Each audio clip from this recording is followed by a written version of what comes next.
Hello everyone.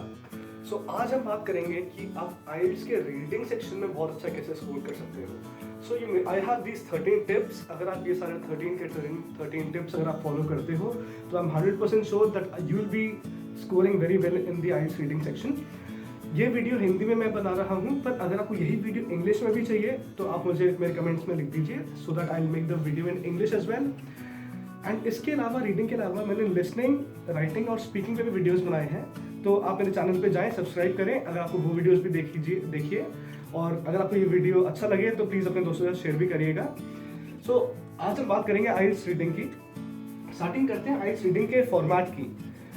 तो आइल्स reading में 60 minutes का आपके पास टाइम होता है कि पूरा एग्जामिनेशन आइल्स रीडिंग का कंप्लीट करने के लिए, जिसके अंदर आपको 3 पैसेजेस दिए जाते हैं। 3 पैसेजेस जो आपने स्कूल में भी कभी पैसेज में दिए होंगे कि लाइक अपने पैसेज आता है उसके बिहाफ पे आंसर लिखते हैं, पर आई मस्ट टेल यू कि आइल्स का reading section is not that easy, तो इट इज बिट डिफिकल्ट। तो आप थोड़ा प्रिपेयर रहिए कि आपको वैसे वाले आंसर्स, वैसे वाले क्वेश्चंस थोड़े इजी नहीं आएंगे। So you will be getting some hard questions in there and that is why reading section थोड़ा डिफिकल्ट भी है। इसके अंदर टोटल 40 क्वेश्चन होंगे। ऑफ कोर्स सारे ऑब्जेक्टिव क्वेश्चंस ही होंगे, तो ऑन द बेसिस ऑफ इन 3 पैसेजेस के बिहाफ पे आपको 40 के 40 क्वेश्चंस के आंसर्स देने हैं। स्टार्ट करते हैं टिप्स से कि आप कैसे ये सारे टिप्स फॉलो करेंगे और कैसे आप ये सारे टिप्स आपको किस तरीके से हेल्प करेंगे आपके एग्जामिनेशन में अच्छा स्कोर करने के लिए। Starting with the first tip is no time to transfer the answers. जैसा लिसनिंग टेस्ट में है कि आप पहले पूरा ऑडियो क्लिप सुनते हैं, उसके बाद आपने क्वेश्चन पेपर में ही अपने आंसर्स वगैरह उतार लिए और फिर रिमेनिंग आपके पास 10 मिनट होते हैं वो सारे आंसर्स ट्रांसफर करने के लिए अपने आंसर शीट में। रीडिंग सेक्शन में ऐसा नहीं है। आपके पास कोई 10 मिनट या फिर 15 मिनट का कुछ आपके पास अलग से टाइम नहीं होगा जिसमें आपको आंसर्स ट्रांसफर करने हैं।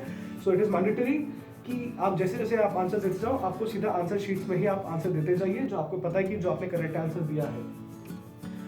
Read the questions first. ये चीज़ मैंने आपको लिसनिंग में भी बताया था कि आप जैसे आपके पास क्वेश्चन शीट आती है तो आप फटाफट सारे क्वेश्चन से गो थ्रू कर लीजिए।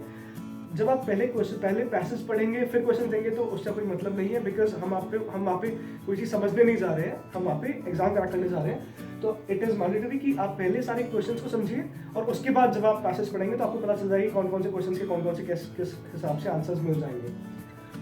Mark the keywords to find the answers. For an example, अगर आपका क्वेश्चन है कि व्हाट हैपेंड इन 1880s, तो आपको पता है कि 1880s एक आपका कीवर्ड बन गया और हैपेंड आपका एक कीवर्ड बन गया। तो फॉर एग्जांपल जब आप वही चीज आप पैसेज में पढ़ोगे that something has happened in 1880s, तो आपको 1880s से आपको पता चल जाएगा कि वो चीज ऑलरेडी आपने क्वेश्चन में पढ़ी हुई है, तो आपका आंसर आसपास ही है। Emphasise on spelling. मैंने आपको लिसनिंग में बताया था कि स्पेलिंग का आइल्स में बहुत ज़्यादा महत्व है। आपकी स्पेलिंग्स बहुत ज़्यादा मैटर करती हैं आइल्स एग्जामिनेशन में। तो आप कोई भी स्पेलिंग आप आंसर्स में गलत ना लिखें। अगर आपको कोई भी स्पेलिंग का थोड़ा सा भी डाउट आ रहा है तो आप वापस एक बार चाहे पैसेज में देख लीजिए, अगर आपको वही स्पेलिंग पैसेज में है तो।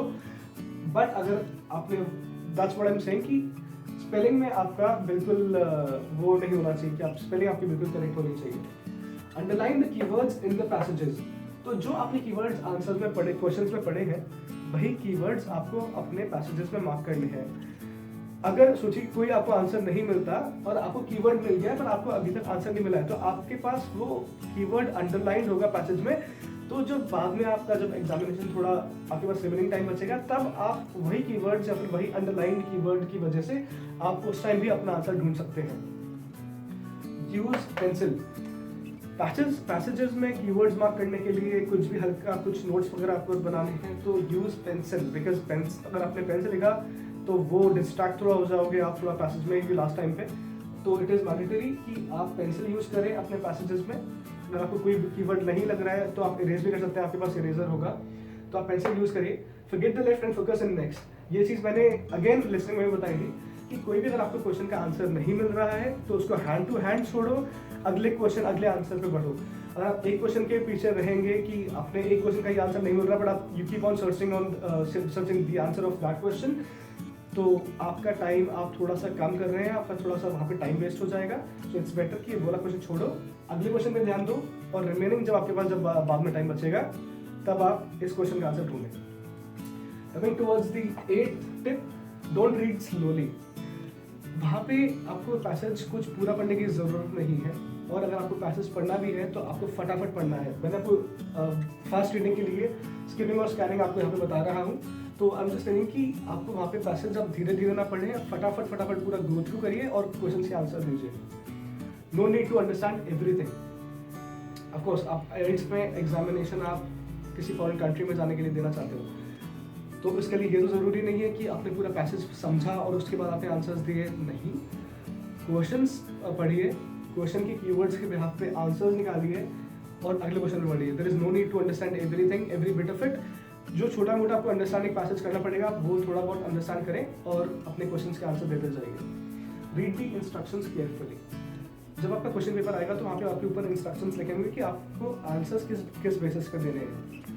पूरे इंस्ट्रक्शंस पढ़ने के बाद ही आप अपने आंसर्स देना चालू करें। अगर आपने इंस्ट्रक्शंस नहीं पढ़े तो आप there is a very good possibility कि आपने थोड़ा बहुत वहाँ पे आप गलती कर देंगे। तो इट इज मैंडेटरी कि आप पहले सारे इंस्ट्रक्शंस पढ़ लीजिए और उस बिहाफ में आप आंसर्स दें। टाइम मैनेजमेंट, तो जैसे मैंने बताया कि यहाँ पे आपके पास 3 पैसेजेस होंगे।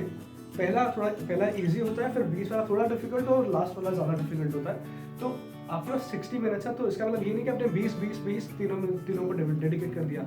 लास्ट वाला passage will definitely take more than 20 minutes to answer. तो फर्स्ट आप जो आपका फर्स्ट पैसेज आपको 15 से 15 टू 17 मिनट्स का आप उसमें टाइम रखिए। सेकंड में 18 to 20 minutes and the last one has to be for 21 to 23 minutes. कि आपने ये टाइम मैनेजमेंट कर लिया। अगर आपके पास वहाँ पे सामने टाइम होगा तो आप वहाँ पे देखते रहें कि आपके पास कितना टाइम बचा है फर्स्ट के लिए, सेकंड के लिए, थर्ड के लिए। तो इस हिसाब से आप अपना टाइम मैनेज करिए वहाँ पर। Then these two are the ways जिनके बिहाफ पे आप फटाफट आंसर्स ढूंढ सकते हैं। अगर आप बोलेंगे तो मैं स्किमिंग और स्कैनिंग पे 2 अलग वीडियोस बना दूंगा। अगर आपको चाहिए तो आप मुझे कमेंट्स में बताइए। स्किमिंग वो चीज़ होती है just read the main keywords and understand the passage. For example जैसे मैंने कीवर्ड्स आपको बताए क्वेश्चंस में भी, वैसे ही आप लोग पैसेज पढ़ रहे हैं तो आप उसके अंदर फटाफट कीवर्ड्स पढ़िए। For example there is a sentence like people and students are more taking more interest in going to Canada these days और in the prior some years.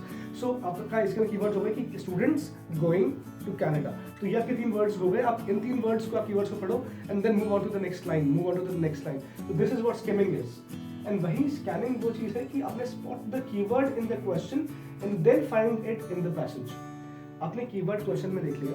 For example आपका कीवर्ड है अमेरिका आपका keyword है, और अगर आपको उसी का आंसर ढूंढना है तो फटाफट पैसेज में जाए और अमेरिका कहाँ पे लिखा हुआ है आपको वो देखना है। जैसे आपको वर्ड मिला अमेरिका तो आपको पता चला कि आसपास आंसर है।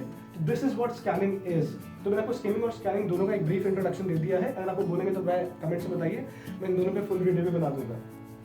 So this is all.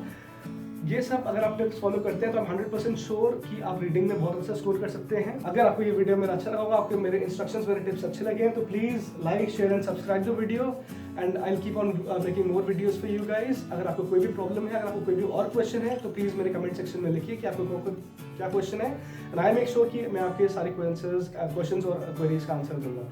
Thank you so much and have a really nice day.